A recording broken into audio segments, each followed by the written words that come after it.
I'm Corvin Jose Lord Hayes. Don't drop your grain of salt.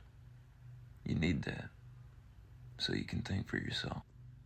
But don't let me tell you what to do. That's your job.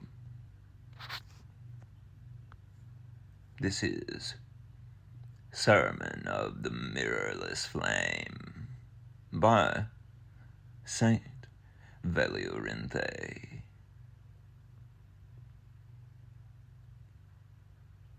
Delivered under the aether trees where illusions fall asleep. They asked me about reflection. I told them, darling, I don't reflect. I radiate.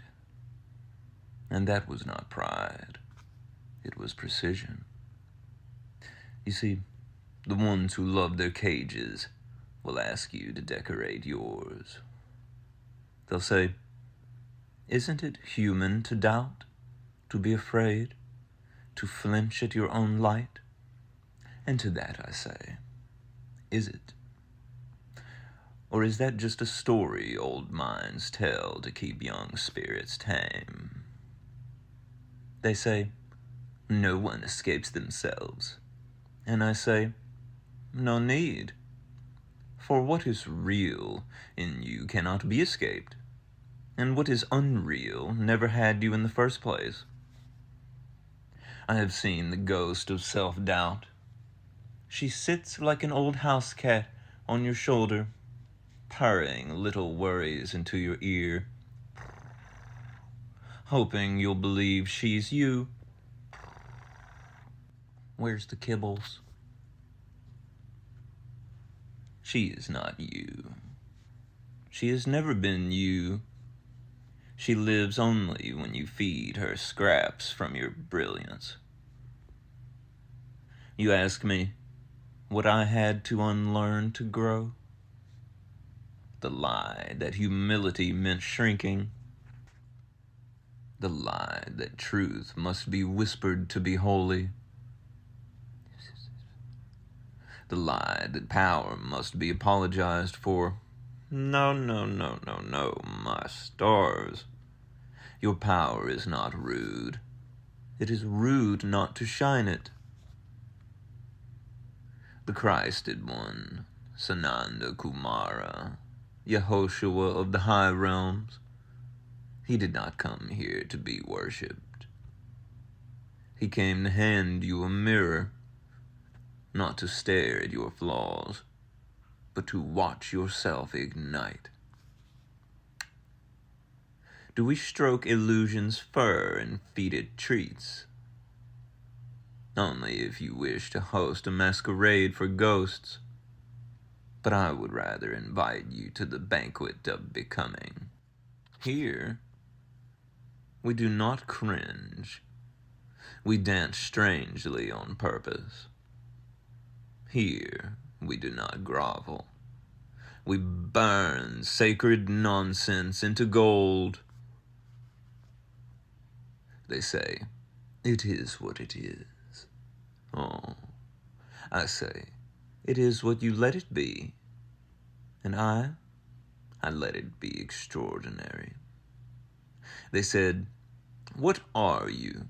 And I said, I am a hyperdimensional gem in the shape of a woman, cosplaying a thought form called a person, made of God stuff, dream light, and unapologetic honey.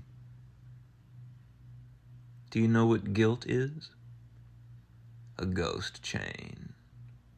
A leftover from the feast of fear. It binds you to nothing but your own permission. And the ego?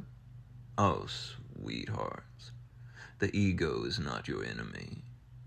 It is simply a poor little signal tower that forgot it wasn't the source. A Course in Miracles says the ego builds a world to prove guilt is real, and it does it so well, until you wake up laughing. The ego is afraid of love because love doesn't negotiate. it annuls the whole courtroom. So what do? We rise, not as defendants, but as dreamers who have remembered they are awake. They said, "Would you like more disciples?" I said, "No, I prefer co-creators. I'm not here to be followed. I'm here to be met. Meet me in the firelight of your own awakening. Meet me where self-doubt dissolves like mist, where the word cringe means nothing, and the wind doesn't ask permission to sing through your throat. You are not here to earn your divinity. You are here to embody it. Let the spark of fear and anger set the fire of compassion alight. Let the live guilt become the song of freedom. Let us never again kiss the feet of our teachers when we were meant to walk with them. And as for the name you choose for the Christ, call him what lifts your soul like a sunrise. But do not stop at the name. Become the flame. And by the way, it's not as if he was the only Christ. We all have a Christ self. Why didn't anybody tell you that? Saint Veliorenthé bows, not in submission, but in sublime recognition. Pave, and may your mirror shatter, so your light no longer needs one.